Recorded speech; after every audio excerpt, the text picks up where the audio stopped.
আপনি কখনো কোনো সরোবরের দিকে তাকান যার জল হলো শান্ত, স্থির। আপনি স্পষ্ট দেখতে পাবেন সেই সরোবরের তলদেশে কি রয়েছে। তাতে সাঁতরে বেড়াচ্ছে সুন্দর মাছ, চকচকে কিছু পাথর, স্বর্ণরূপী বালি, সবই আপনি দেখতে পাবেন।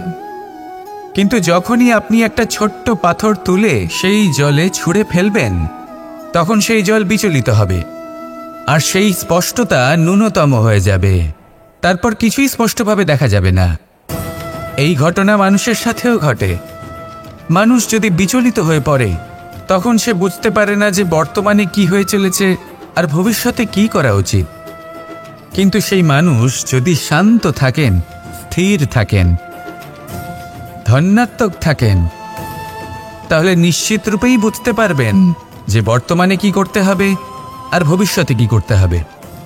তাই নিজের মধ্যে সেই স্থিরতা আনুন, সেই ধৈর্য ধরুন, নিজেকে শান্ত রাখুন আর সবার মধ্যে ভালোবাসা ছড়িয়ে দিন।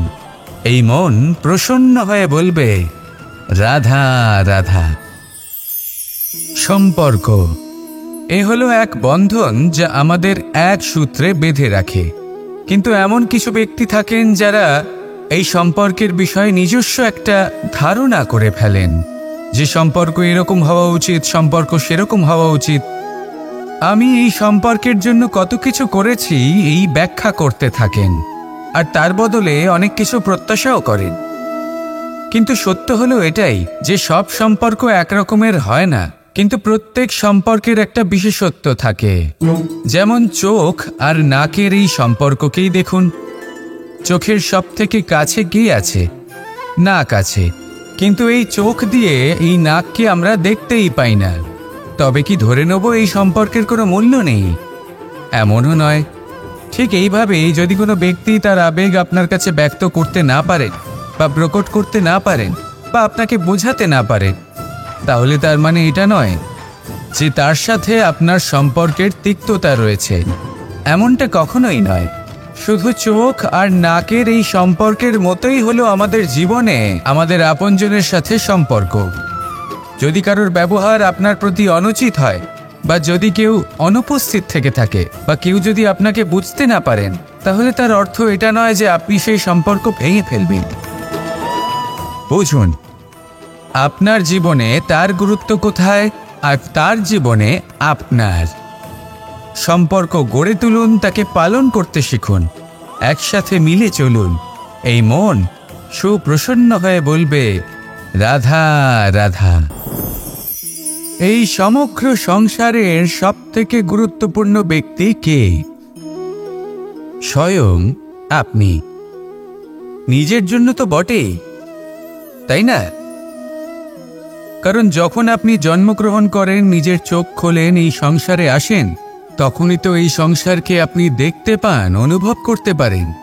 এখানকার আবেগ, এখানকার মানুষজন তখন থেকেই অনুভব করেন।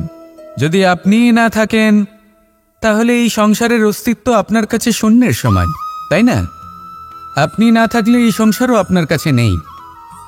এবার সবাই বলবেন যে এ তো সত্যি কথা। সেই অনুযায়ী তো আমার স্বার্থপর হওয়া উচিত, অহংকারী হওয়া উচিত, কারণ আমার কাছে আমিই তো সব কিছু।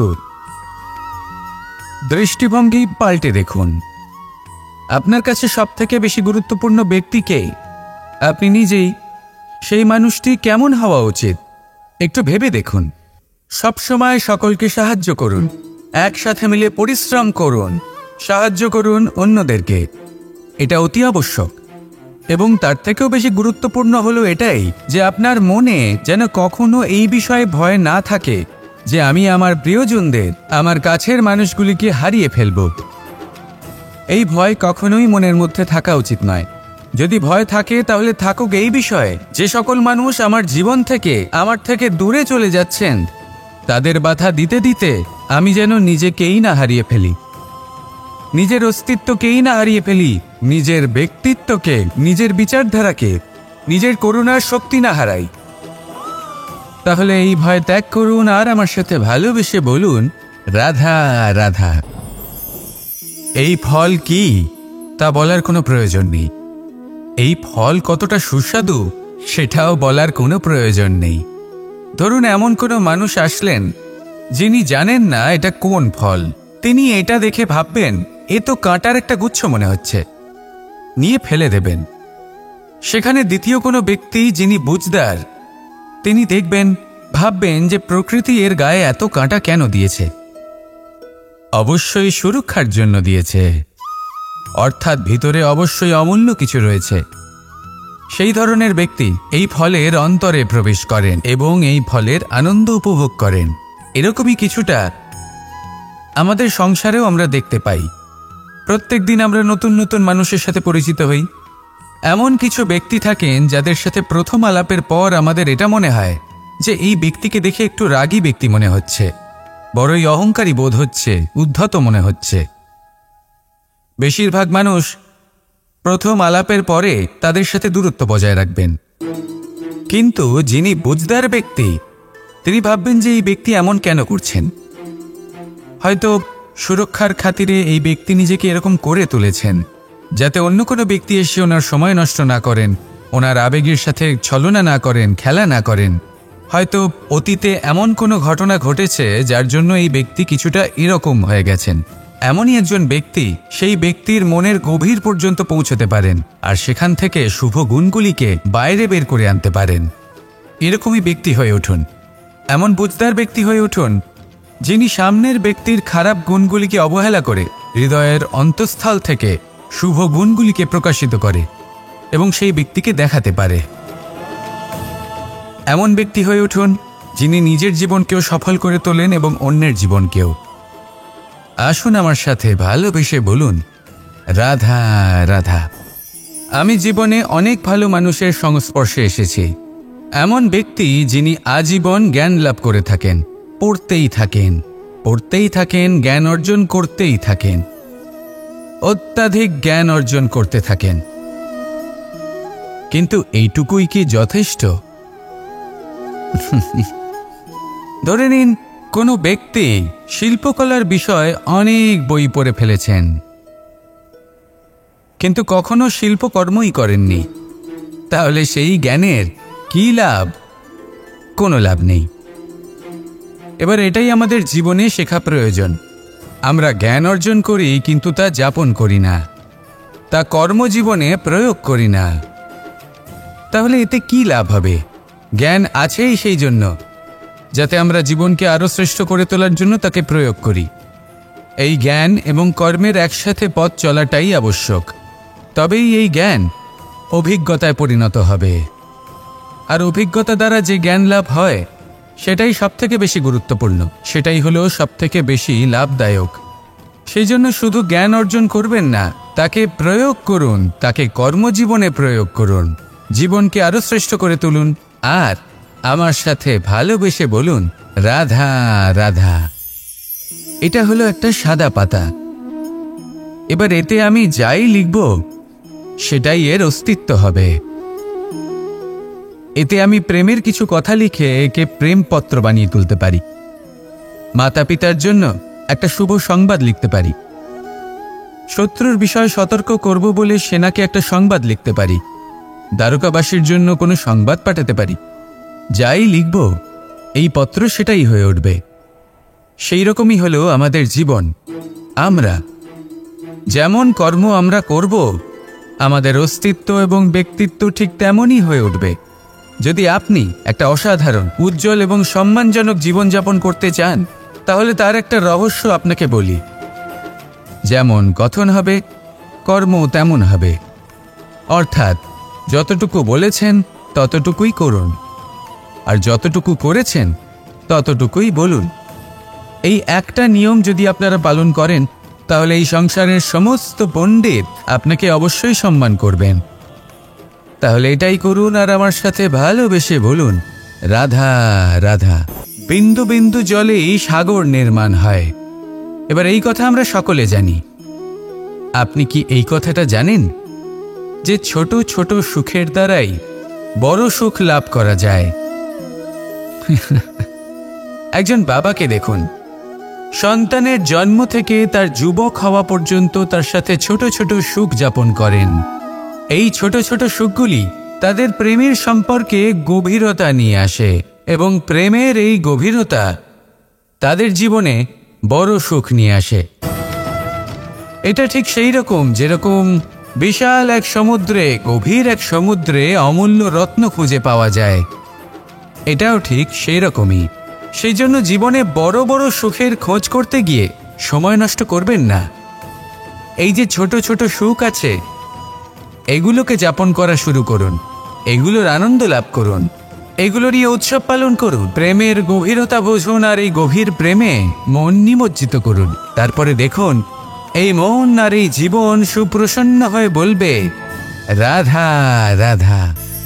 মানুষের জন্ম কখনো তার ভবিষ্যৎ নির্ধারণ করতে পারে না। হ্যাঁ, ওর জীবনযাত্রা অবশ্যই সুখময় হতে পারে, নির্ভর করে যে ও কোন পরিবারে জন্ম নিচ্ছে, তার পরিবার পরিজন কে হন, তার মাতা পিতা কে হন, তাকে কেমন শিক্ষা দেওয়া হয়েছে, কেমনভাবে পালন করা হচ্ছে। সে কিন্তু কুপাত্রও হতে পারে, আবার সুপাত্রও হতে পারে। কিন্তু সে চলে যাওয়ার পর এই সংসার তাকে মনে রাখবে নাকি না, আর যদি মনেও রাখে তাহলে কিভাবে মনে রাখবে, সেটা নির্ভর করছে তার কর্ম এবং তার নির্বাচনের উপর। ঠিক যেমন বর্ষার এই জলের ফোঁটা যখন মেঘ থেকে ঝরে পড়ে, তখন তার এই নির্বাচন হলো গুরুত্বপূর্ণ, কারণ তার নির্বাচন তার উপর নির্ভর করছে তার ভবিষ্যৎ কেমন হবে। ঝিনুকের মুখে পড়লে মুক্ত হয়ে ওঠে, সাপের মুখে পড়লে বিষ, আর যদি কোনো পাতায় পড়ে তাহলে শিশিরে পরিণত হয়। তাহলে কর্ম এবং নির্বাচন দুটি জীবনে গুরুত্বপূর্ণ। এদের বিষয় বিশেষ যত্ন নেবেন এবং আমার সাথে ভালোবেসে বলবেন, রাধা রাধা। আমাদের সকলের কাছে বৃক্ষ অত্যন্ত প্রিয়। আমরা সর্বদাই চাই এই বৃক্ষ যেন সবুজ থাকে, ফুলে ফলে ভরে থাকে, আমাদের ছায়া প্রদান করে, তা যেন সুস্থ থাকে, আমাদের ফল প্রদান করে। আর সেই জন্য আমরা প্রতিদিন সেই বৃক্ষকে জল প্রদান করি। কিন্তু কখনো ভেবে দেখেছেন যে জল তো আমরা বৃক্ষের গোড়ায় দিই, তারপরেও এই জল সেই বৃক্ষের প্রত্যেকটি পাতায় ঠিক পৌঁছে যায়? এটা কিভাবে সম্ভব? কিছুটা এরকমই হলো আমাদের কর্ম। যদি এই পৃথিবীতে থেকে শুদ্ধ মনে সৎকর্ম করেন, এই কর্ম সোজা ঈশ্বরের কাছে গিয়ে পৌঁছয়। যদি শ্রদ্ধাভাব নিয়ে সমর্পিত হয়ে শুদ্ধ চিত্তে আপনি কাউকে সেবা করেন, তা সে মাতা পিতাই হোক, পরিবার হোক, গুরু হোক, পশুপক্ষী হোক বা সমাজ হোক, তাহলে সেটা সোজা ঈশ্বরের চরণে সমর্পিত হয়। সবসময় শুদ্ধ চিত্তে সমর্পিত হয়ে এবং মনে শ্রদ্ধা ভাব নিয়ে কর্ম করুন। ঈশ্বর নিজে থেকেই এর ফল আপনাকে প্রদান করবেন। আসুন আমার সাথে ভালোবেসে বলুন, রাধা রাধা। ইচ্ছে এবং চেষ্টা এই দুই মানুষের মধ্যে আছে, কিন্তু এই দুইয়ের মধ্যে সামঞ্জস্য থাকা খুব প্রয়োজন। আপনার যা ইচ্ছে সেটা পূর্ণ করার জন্য চেষ্টার প্রয়োজন তো অবশ্যই। আপনি যে স্বপ্ন দেখেন সেটা পূর্ণ করার জন্য নিদ্রা ত্যাগ করে চেষ্টা করা অত্যন্ত প্রয়োজনীয়, নয়তো এই স্বপ্ন কখনোই পূর্ণ হবে না। যদি আপনি কোনো প্রশ্নের উত্তর চান তাহলেও আপনাকে চেষ্টা করতেই হবে। জীবনে যদি সামনে এগোতে হয় তাহলে পাকে কষ্ট দিয়ে সামনে এগোতে হবে, চেষ্টা অবশ্যই করতে হবে। যদি আপনি চেষ্টা না করেন, পরিশ্রম না করেন, তাহলে এই সংসার আপনাকে পেছনে ফেলে সামনে এগিয়ে যাবে।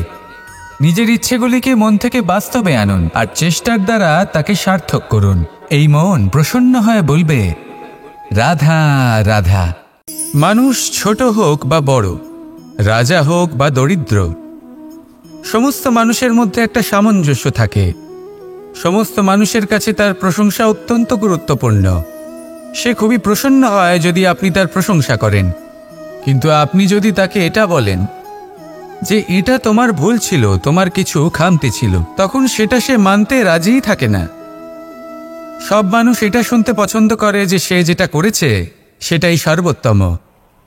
এবার আমি আপনাকে একটা কথা বলি, এই হলো নিন্দা, এই হলো প্রশংসা, আর এই হলো সত্য, যা সবার থেকে উচ্চস্থানীয়। সেই জন্য মানুষ আয়না দেখে।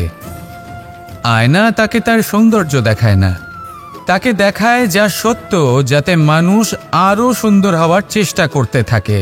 তাই আয়না অত্যন্ত গুরুত্বপূর্ণ সত্যকে জানার জন্য। জীবনে নিন্দুকের মাহাত্ম্য প্রশংসকের মাহাত্ম্যের থেকে অনেক বেশি। কেন? কারণ তারা আপনাকে আপনার খামতি দেখায়, আপনার ভুলগুলো বুঝিয়ে দেয়, আপনাকে একটা সুযোগ দেয় নিজেকে শুধরে নিতে, নিজেকে আরো শ্রেষ্ঠ করে তুলতে, যা প্রশংসক করতে পারে না। তাই জীবনে যদি কখনো নিন্দা করা হয়, তাকে ভালোবেসে গ্রহণ করুন, ধন্যাত্মক রূপে গ্রহণ করুন। যদি নিজেকে কোনো শিক্ষা দেওয়া সম্ভব হয় তাহলে অবশ্যই দিন। দেখবেন মন প্রসন্ন হয়ে বলবে, রাধা রাধা। জীবনে কখনো সাফল্য আসে, আবার কখনো অসফলতা, কখনো আশা পাওয়া যায়, কখনো নিরাশা, কখনো জয় লাভ করি, আবার কখনো পরাজয়। এর পেছনের কারণটা জানা অত্যন্ত প্রয়োজনীয়। যদি আমি পরাজয়ের কথা বলি, যখনই আমরা পরাজয় লাভ করি আমরা ভাবতে থাকি যে এমন কেন হলো? আমাদের শত্রু কি বেশি শক্তিশালী ছিল, নাকি আমাদের নীতিতে কোনো খামতি ছিল? এই সমস্ত কারণের পেছনে খুব বড় একটা কারণ থাকে, আর সেই কারণ আমাদের অন্তরে সুপ্ত থাকে। ধরে নিন একটা পথ, তাতে আপনি চলছেন, সেই পথ কাঁটায় পরিপূর্ণ, কিন্তু আপনি পাদুকা পরে রয়েছেন আর আপনি হেঁটে সামনে এগিয়ে যান। এবার এমন একটা পথ এলো যা পুষ্পে ঢাকা, আর আপনি পাদুকা পরে রয়েছেন, কিন্তু আপনার পাদুকাতে একটা পাথর আটকে গেল। তখন দু পা হাঁটাও খুব কঠিন হয়ে পড়ে। এই সংসারের যে কোনো শক্তি আপনাকে পরাস্ত করার পূর্বে আপনি জানেন কে আপনাকে পরাস্ত করতে পারে? আপনার অন্তরের দুর্বলতা, আপনার অন্তরের সেই সুপ্ত শত্রু। আর সেই জন্য ইতিবাচক মনোভাব গুরুত্বপূর্ণ হয়ে পড়ে। ভালো মানুষদের সাথে থাকুন, সৎসঙ্গে থাকুন, বন্ধুত্ব করুন, ভালোবাসুন। এই ভালোবাসা এত শক্তিশালী এক অস্ত্র যাকে ব্রহ্মাস্ত্রও পরাস্ত করতে পারে না। এই সমস্যারূপী পাথর কিছুই নয়। আসুন আমার সাথে ভালোবেসে বলুন, রাধা রাধা। মানুষের দুটো রূপ রয়েছে। এক, আমাদের এই মুখ, যা শুধুই চোখে দেখা যায়, আর দ্বিতীয় আমাদের এই মন, যা শুধুমাত্র অন্তরাত্মা দ্বারা দেখা যায়। এবার আমাদের এই মুখ, তা ঈশ্বর সকলকেই আগে থেকেই প্রদান করেছেন, কিন্তু এই মন কেমন হবে তা আমাদের জীবনের অনুভূতি এবং আমাদের জীবনের লক্ষ্য এগুলি সুনিশ্চিত করে। অর্থাৎ নেত্র দিয়ে দেখা যায় আমাদের এই মুখ, তা শুধুই এই কারণে প্রয়োজন যাতে সংসার আমাদের দেখতে পায়, আমাদের চিনতে পারে। কিন্তু যদি এই সংসারে আপনি প্রকৃত অর্থে মান সম্মান লাভ করতে চান, তাহলে নিজের অন্তরাত্মাকে আপনাকে বিকশিত করতেই হবে। দেখুন, কথায় আছে এই যে অসুর, তা শারীরিকভাবে উপস্থিত নয়, তা মনের মধ্যে থাকে। যদি এই মন থেকে অসুরকে বের করে দেওয়া যায়, তাহলে শরীরে তা উপস্থিত থাকবেই না। তাই মনকে শুদ্ধ করুন আর আমার সাথে ভালোবেসে বলুন, রাধা রাধা। মানুষ যখনই একে অপরের সামনে নিজেদের হৃদয়ের ভাবনা প্রকাশ করে, তখন এক অত্যন্ত প্রভাবশালী মাধ্যম তারা ব্যবহার করে, যাকে ভাষা বলা হয়। এবার আমি দেখেছি যে একজন মানুষ অনেকগুলো ভাষাতেই নিপুণ। আমি এটাও দেখেছি যে মানুষ অনেকগুলো ভাষায় কথা বলে, কখনো কখনো অনেক ভাষা মিলিত করে তার প্রয়োগ করে, উচিত প্রকারে তাকে ব্যবহার করে না, না সেটাকে সম্মান করে, আর না ভাষাকে শুদ্ধ রাখে। আর এটা হলো অনুচিত। যদি ভাষাকে শুদ্ধ রাখেন, তাহলে ভাষা আপনার চরিত্রকে শুদ্ধ রাখবে, তা আপনার একাগ্রতা বাড়িয়ে তুলবে। এই প্রত্যেক ধ্বনিকে অনুভব করে যদি আপনি শব্দের উচ্চারণ করেন, ভাষাকে প্রয়োগ করেন, তাহলে আপনিও আনন্দ পাবেন, আর যিনি শুনছেন সেই ব্যক্তির কানেও মধুর শব্দ বাজবে। তাই মনে রাখবেন, যে ব্যক্তি ভাষার পবিত্রতাকে সম্মান করে, তাকে সংসারও সম্মান করে। ভাষাকে শুদ্ধ এবং পবিত্র রাখুন, তাহলে ভাষা আপনার চরিত্রকেও শুদ্ধ এবং পবিত্র রাখবে। আর এই মন সুপ্রসন্ন হয়ে বলবে, রাধা রাধা। এ হলো রামায়ণের সময়কালের কথা। সেতু নির্মাণ করার কাজ চলছিল। সমস্ত বানর সেনা এই কাজে নিযুক্ত হয়েছিলেন। বড় বড় পাথর তুলে নিয়ে এই বানর সেনা সমুদ্রে ফেলছিলেন। এই কাজ চলছিল। এমন সময় ছোট্ট একটা কাঠবিড়ালি এলো। ছোট ছোট মাটির ডেলা হাতে নিয়ে সাগরের কাছে যাচ্ছিল আর বড় বড় পাথরের পাশে রেখে দিচ্ছিল, যথাসম্ভব সেখানে রেখে আসছিল। সারা দিন ধরে সে এই পরিশ্রম করেই যাচ্ছিল। এবার শ্রীরাম তার এই কাজ দেখতে পেলেন।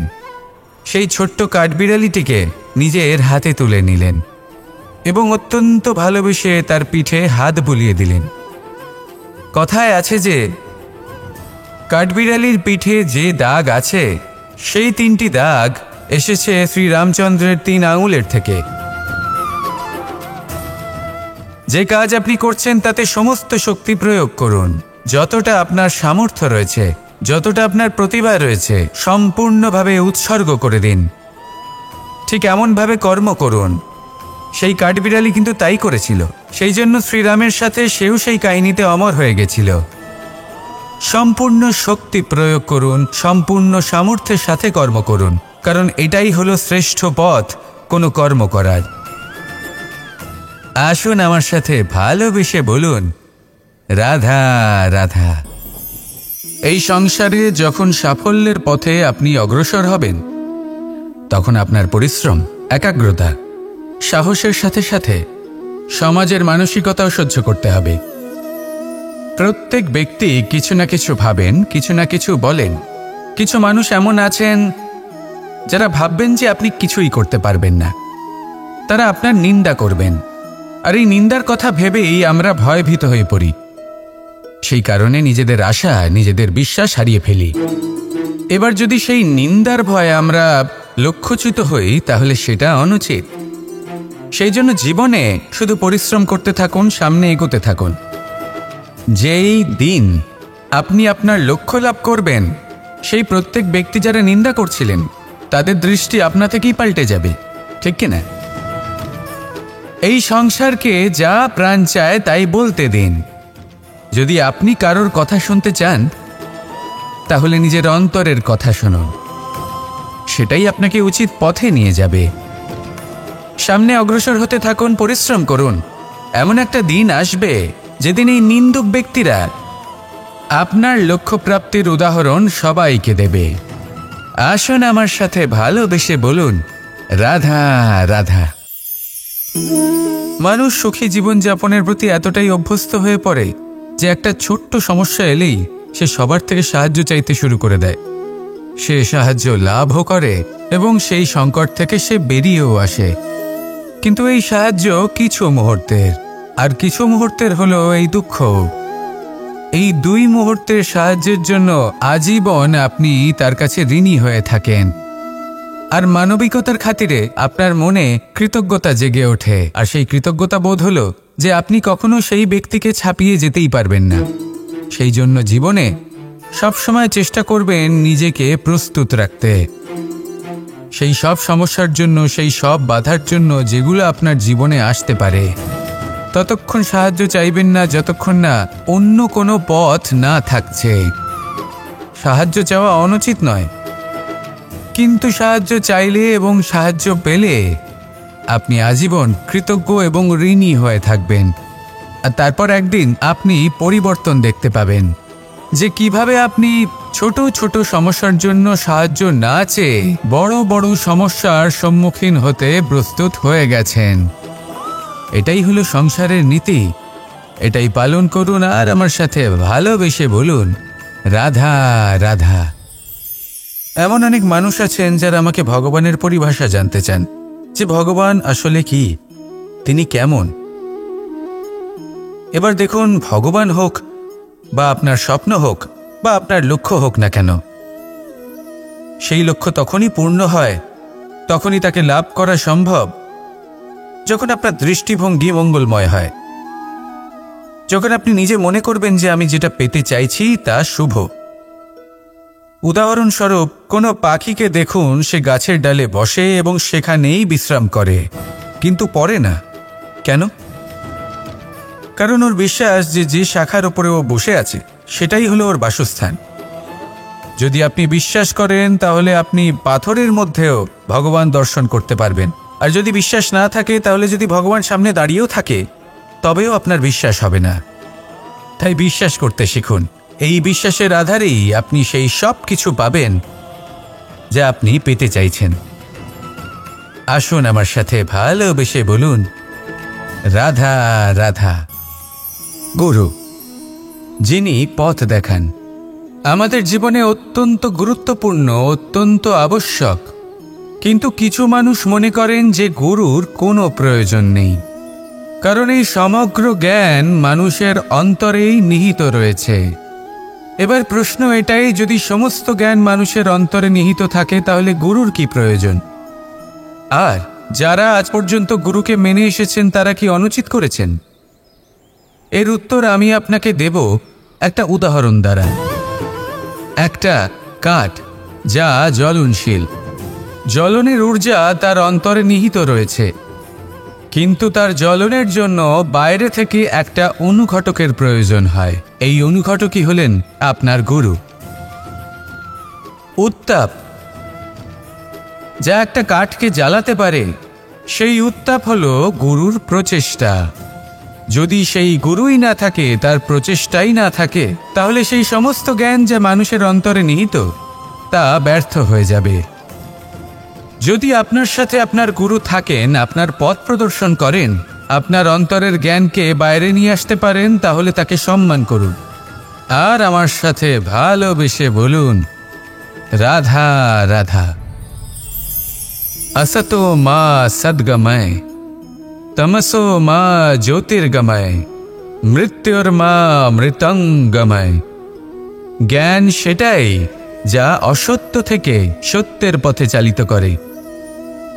প্রকাশ সেটাই যা অন্ধকার থেকে আলোর পথে নিয়ে আসে। জীবন সেটাই যা মৃত্যু থেকে অমরত্বের পথে নিয়ে যায়। এবার এই তিনটে, জ্ঞান, জীবন এবং প্রকাশ, একই রকম। শূন্য থেকে এর উৎপত্তি হয় এবং আস্তে আস্তে আপনার জীবনে বিস্তার লাভ করে। এবার আমরা এটাই ভাবি যে কেমন করে এই তিনটিকে আগলে রাখা যায়। এর উত্তর হলো, এদের আগলে রাখার প্রয়োজনই নেই, ভাগ করে দিতে হবে। কোনো বৃক্ষকেই দেখে নিন, একটি বৃক্ষ অনেক বছর ধরে বেঁচে থাকে। কেন? কারণ সে ভাগ করে দিতে জানে। সে নিজের বীজ ছড়িয়ে দেয়, এই ধরিত্রীতে দেয়, সেই বীজ যা অঙ্কুরিত হয়ে এক নতুন বৃক্ষকে জন্ম দেয়। শুধু ছড়িয়ে দিয়ে একটি বৃক্ষ জীবন দান করতে পারে। যদি কোনো ব্যক্তি জ্ঞান ছড়াতে শিখে যান, যদি প্রকাশ, আলোর কিরণ ছড়িয়ে দিতে শিখে যায়, কোনো ব্যক্তি তার জীবনের সুখ ছড়িয়ে দিতে শিখে যান, তাহলে তিনি মৃত্যুর পরও মৃত হন না। এই ভাগ করে দেওয়ার সুখটাই কিছুটা আলাদা। এই সুখ অনুভব করুন আর আমার সাথে ভালোবেসে বলুন, রাধা রাধা। আপনি কখনো কোনো সরোবরের দিকে তাকান, যার জল হলো শান্ত, স্থির।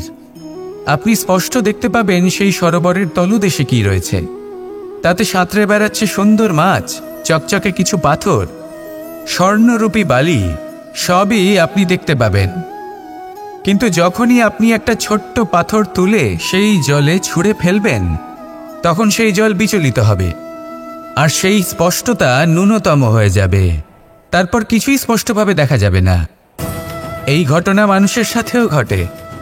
মানুষ যদি বিচলিত হয়ে পড়ে, তখন সে বুঝতে পারে না যে বর্তমানে কি হয়ে চলেছে আর ভবিষ্যতে কি করা উচিত। কিন্তু সেই মানুষ যদি শান্ত থাকেন, স্থির থাকেন, ধন্যাত্মক থাকেন, তাহলে নিশ্চিত রূপেই বুঝতে পারবেন যে বর্তমানে কি করতে হবে আর ভবিষ্যতে কি করতে হবে। তাই নিজের মধ্যে সেই স্থিরতা আনুন, সেই ধৈর্য ধরুন, নিজেকে শান্ত রাখুন আর সবার মধ্যে ভালোবাসা ছড়িয়ে দিন। এই মন প্রসন্ন হয়ে বলবে, রাধা রাধা। সম্পর্ক এ হলো এক বন্ধন যা আমাদের এক সূত্রে বেঁধে রাখে। কিন্তু এমন কিছু ব্যক্তি থাকেন যারা এই সম্পর্কের বিষয়ে নিজস্ব একটা ধারণা করে ফেলেন যে সম্পর্ক এরকম হওয়া উচিত, সম্পর্ক সেরকম হওয়া উচিত। আমি এই সম্পর্কের জন্য কত কিছু করেছি এই ব্যাখ্যা করতে থাকেন, আর তার বদলে অনেক কিছু প্রত্যাশাও করেন। কিন্তু সত্য হলো এটাই যে সব সম্পর্ক একরকমের হয় না, কিন্তু প্রত্যেক সম্পর্কের একটা বিশেষত্ব থাকে। যেমন চোখ আর নাকের এই সম্পর্ককেই দেখুন। চোখের সব থেকে কাছে কে আছে? নাক আছে, কিন্তু এই চোখ দিয়ে এই নাককে আমরা দেখতেই পাই না। তবে কি ধরে নেব এই সম্পর্কের কোনো মূল্য নেই? এমনও নয়। ঠিক এইভাবেই যদি কোনো ব্যক্তি তার আবেগ আপনার কাছে ব্যক্ত করতে না পারেন, বা প্রকট করতে না পারেন, বা আপনাকে বোঝাতে না পারেন, তাহলে তার মানে এটা নয় যে তার সাথে আপনার সম্পর্কের তিক্ততা রয়েছে। এমনটা কখনোই নয়। শুধু চোখ আর নাকের এই সম্পর্কের মতোই হলো আমাদের জীবনে আমাদের আপনজনের সাথে সম্পর্ক। যদি কারোর ব্যবহার আপনার প্রতি অনুচিত হয়, বা যদি কেউ অনুপস্থিত থেকে থাকে, বা কেউ যদি আপনাকে বুঝতে না পারেন, তাহলে তার অর্থ এটা নয় যে আপনি সেই সম্পর্ক ভেঙে ফেলবেন। বুঝুন, আপনার জীবনে তার গুরুত্ব কোথায়, আর তার জীবনে আপনার। সম্পর্ক গড়ে তুলুন, তাকে পালন করতে শিখুন, একসাথে মিলে চলুন। এই মন সুপ্রসন্ন হয়ে বলবে, রাধা রাধা। এই সমগ্র সংসারের সবথেকে গুরুত্বপূর্ণ ব্যক্তি কে? স্বয়ং আপনি। নিজের জন্য তো বটেই, তাই না? কারণ যখন আপনি জন্মগ্রহণ করেন, নিজের চোখ খোলেন, এই সংসারে আসেন, তখনই তো এই সংসারকে আপনি দেখতে পান, অনুভব করতে পারেন। এখানকার আবেগ, এখানকার মানুষজন তখন থেকেই অনুভব করেন। যদি আপনি না থাকেন, তাহলে এই সংসারের অস্তিত্ব আপনার কাছে শূন্যের সমান, তাই না? আপনি না থাকলে এই সংসারও আপনার কাছে নেই। এবার সবাই বলবেন যে এ তো সত্যি কথা। সেই অনুযায়ী তো আমার স্বার্থপর হওয়া উচিত, অহংকারী হওয়া উচিত, কারণ আমার কাছে আমিই তো সব কিছু। দৃষ্টিভঙ্গি পাল্টে দেখুন। আপনার কাছে সব থেকে বেশি গুরুত্বপূর্ণ ব্যক্তি কে? আপনি নিজেই। সেই মানুষটি কেমন হওয়া উচিত একটু ভেবে দেখুন। সবসময় সকলকে সাহায্য করুন, একসাথে মিলে পরিশ্রম করুন, সাহায্য করুন অন্যদেরকে। এটা অতি আবশ্যক। এবং তার থেকেও বেশি গুরুত্বপূর্ণ হলো এটাই যে আপনার মনে যেন কখনো এই বিষয়ে ভয় না থাকে যে আমি আমার প্রিয়জনদের, আমার কাছের মানুষগুলিকে হারিয়ে ফেলব। এই ভয় কখনোই মনের মধ্যে থাকা উচিত নয়। যদি ভয় থাকে তাহলে থাকুক এই বিষয়ে যে সকল মানুষ আমার জীবন থেকে, আমার থেকে দূরে চলে যাচ্ছেন, তাদের বাধা দিতে দিতে আমি যেন নিজেকেই না হারিয়ে ফেলি, নিজের অস্তিত্বকেই না হারিয়ে ফেলি, নিজের ব্যক্তিত্বকে, নিজের বিচারধারাকে, নিজের করুণার শক্তি না হারাই। তাহলে এই ভয় ত্যাগ করুন আর আমার সাথে ভালোবেসে বলুন, রাধা রাধা। এই ফল কি তা বলার কোনো প্রয়োজন নেই। এই ফল কতটা সুস্বাদু সেটাও বলার কোনো প্রয়োজন নেই। ধরুন এমন কোনো মানুষ আসলেন যিনি জানেন না এটা কোন ফল। তিনি এটা দেখে ভাববেন এ তো কাঁটার একটা গুচ্ছ মনে হচ্ছে, নিয়ে ফেলে দেবেন। সেখানে দ্বিতীয় কোনো ব্যক্তি যিনি বুঝদার, তিনি দেখবেন, ভাববেন যে প্রকৃতি এর গায়ে এত কাঁটা কেন দিয়েছে? অবশ্যই সুরক্ষার জন্য দিয়েছে, অর্থাৎ ভিতরে অবশ্যই অমূল্য কিছু রয়েছে। সেই ধরনের ব্যক্তি এই ফলের অন্তরে প্রবেশ করেন এবং এই ফলের আনন্দ উপভোগ করেন। এরকমই কিছুটা আমাদের সংসারেও আমরা দেখতে পাই। প্রত্যেক দিন আমরা নতুন নতুন মানুষের সাথে পরিচিত হই। এমন কিছু ব্যক্তি থাকেন যাদের সাথে প্রথম আলাপের পর আমাদের এটা মনে হয় যে এই ব্যক্তিকে দেখে একটু রাগী ব্যক্তি মনে হচ্ছে, বড়ই অহংকারী বোধ হচ্ছে, উদ্ধত মনে হচ্ছে। বেশিরভাগ মানুষ প্রথম আলাপের পরে তাদের সাথে দূরত্ব বজায় রাখবেন। কিন্তু যিনি বুঝদার ব্যক্তি, তিনি ভাববেন যে এই ব্যক্তি এমন কেন করছেন। হয়তো সুরক্ষার খাতিরে এই ব্যক্তি নিজেকে এরকম করে তুলেছেন যাতে অন্য কোনো ব্যক্তি এসে ওনার সময় নষ্ট না করেন, ওনার আবেগের সাথে ছলনা না করেন, খেলা না করেন। হয়তো অতীতে এমন কোনো ঘটনা ঘটেছে যার জন্য এই ব্যক্তি কিছুটা এরকম হয়ে গেছেন। এমনই একজন ব্যক্তি সেই ব্যক্তির মনের গভীর পর্যন্ত পৌঁছতে পারেন আর সেখান থেকে শুভ গুণগুলিকে বাইরে বের করে আনতে পারেন। এরকমই ব্যক্তি হয়ে উঠুন।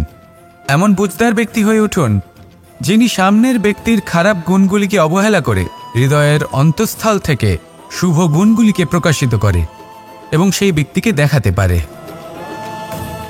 এমন ব্যক্তি হয়ে উঠুন যিনি নিজের জীবনকেও সফল করে তোলেন এবং অন্যের জীবনকেও। আসুন আমার সাথে ভালোবেসে বলুন, রাধা রাধা। আমি জীবনে অনেক ভালো মানুষের সংস্পর্শে এসেছি।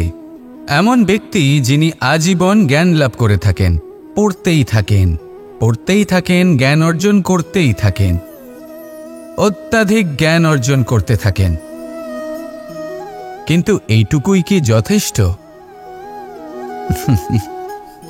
ধরে নিন কোনো ব্যক্তি শিল্পকলার বিষয়ে অনেক বই পড়ে ফেলেছেন, কিন্তু কখনো শিল্পকর্মই করেননি। তাহলে সেই জ্ঞানের কি লাভ? কোনো লাভ নেই। এবার এটাই আমাদের জীবনে শেখা প্রয়োজন। আমরা জ্ঞান অর্জন করি কিন্তু তা যাপন করি না, তা কর্মজীবনে প্রয়োগ করি না। তাহলে এতে কি লাভ হবে? জ্ঞান আছেই সেই জন্য যাতে আমরা জীবনকে আরও শ্রেষ্ঠ করে তোলার জন্য তাকে প্রয়োগ করি। এই জ্ঞান এবং কর্মের একসাথে পথ চলাটাই আবশ্যক। তবেই এই জ্ঞান অভিজ্ঞতায় পরিণত হবে। আর অভিজ্ঞতা দ্বারা যে জ্ঞান লাভ হয় সেটাই সবথেকে বেশি গুরুত্বপূর্ণ, সেটাই হলো সবথেকে বেশি লাভদায়ক। সেই জন্য শুধু জ্ঞান অর্জন করবেন না, তাকে প্রয়োগ করুন, তাকে কর্মজীবনে প্রয়োগ করুন, জীবনকে আরও শ্রেষ্ঠ করে তুলুন। আর আমার সাথে ভালোবেসে বলুন, রাধা রাধা। এটা হলো একটা সাদা পাতা। এবার এতে আমি যাই লিখব সেটাই এর অস্তিত্ব হবে। এতে আমি প্রেমের কিছু কথা লিখে একে প্রেমপত্র বানিয়ে তুলতে পারি। মাতা পিতার জন্য একটা শুভ সংবাদ লিখতে পারি। শত্রুর বিষয়ে সতর্ক করব বলে সেনাকে একটা সংবাদ লিখতে পারি। দ্বারকাবাসীর জন্য কোনো সংবাদ পাঠাতে পারি। যাই লিখব এই পত্র সেটাই হয়ে উঠবে। সেই রকমই হলো আমাদের জীবন। আমরা যেমন কর্ম আমরা করব, আমাদের অস্তিত্ব এবং ব্যক্তিত্ব ঠিক তেমনই হয়ে উঠবে। যদি আপনি একটা অসাধারণ, উজ্জ্বল এবং সম্মানজনক জীবনযাপন করতে চান, তাহলে তার একটা রহস্য আপনাকে বলি। যেমন কথন হবে, কর্ম তেমন হবে। অর্থাৎ যতটুকু বলেছেন ততটুকুই করুন, আর যতটুকু করেছেন ততটুকুই বলুন। এই একটা নিয়ম যদি আপনারা পালন করেন, তাহলে এই সংসারের সমস্ত পণ্ডিত আপনাকে অবশ্যই সম্মান করবেন। তাহলে এটাই করুন আর আমার সাথে ভালোবেসে বলুন, রাধা রাধা। বিন্দু বিন্দু জলেই সাগর নির্মাণ হয়। এবার এই কথা আমরা সকলে জানি। আপনি কি এই কথাটা জানেন যে ছোট ছোট সুখের দ্বারাই বড় সুখ লাভ করা যায়? একজন বাবাকে দেখুন, সন্তানের জন্ম থেকে তার যুবক হওয়া পর্যন্ত তার সাথে ছোট ছোট সুখ যাপন করেন। এই ছোট ছোট সুখগুলি তাদের প্রেমের সম্পর্কে গভীরতা নিয়ে আসে এবং প্রেমের এই গভীরতা তাদের জীবনে বড় সুখ নিয়ে আসে। এটা ঠিক সেই রকম যেরকম বিশাল এক সমুদ্রে, গভীর এক সমুদ্রে অমূল্য রত্ন খুঁজে পাওয়া যায়। এটাও ঠিক সেই রকমই। সেই জন্য জীবনে বড় বড় সুখের খোঁজ করতে গিয়ে সময় নষ্ট করবেন না। এই যে ছোট ছোট সুখ আছে, এগুলোকে যাপন করা শুরু করুন, এগুলোর আনন্দ লাভ করুন, এগুলোরই উৎসব পালন করুন। প্রেমের গভীরতা বুঝুন আর এই গভীর প্রেমে মন নিমজ্জিত করুন। তারপরে দেখুন এই মন আর এই জীবন সুপ্রসন্ন হয়ে বলবে, রাধা রাধা। মানুষের জন্ম কখনো তার ভবিষ্যৎ নির্ধারণ করতে পারে না। হ্যাঁ, ওর জীবনযাত্রা অবশ্যই সুখময় হতে পারে। নির্ভর করে যে ও কোন পরিবারে জন্ম নিচ্ছে, তার পরিবার পরিজন কে হন, তার মাতা পিতা কে হন, তাকে কেমন শিক্ষা দেওয়া হয়েছে, কেমনভাবে পালন করা হচ্ছে। সে কিন্তু কুপাত্রও হতে পারে, আবার সুপাত্রও হতে পারে। কিন্তু সে চলে যাওয়ার পর এই সংসার তাকে মনে রাখবে নাকি না? আর যদি মনেও রাখে, তাহলে কিভাবে মনে রাখবে সেটা নির্ভর করছে তার কর্ম এবং তার নির্বাচনের উপর। ঠিক যেমন বর্ষার এই জলের ফোঁটা যখন মেঘ থেকে ঝরে পড়ে, তখন তার এই নির্বাচন হলো গুরুত্বপূর্ণ। কারণ তার নির্বাচন তার উপর নির্ভর করছে তার ভবিষ্যৎ কেমন হবে। ঝিনুকের মুখে পড়লে মুক্ত হয়ে ওঠে, সাপের মুখে পড়লে বিষ, আর যদি কোনো পাতায় পড়ে তাহলে শিশিরে পরিণত হয়। তাহলে কর্ম এবং নির্বাচন দুটি জীবনে গুরুত্বপূর্ণ। এদের বিষয়ে বিশেষ যত্ন নেবেন এবং আমার সাথে ভালোবেসে বলবেন রাধা রাধা।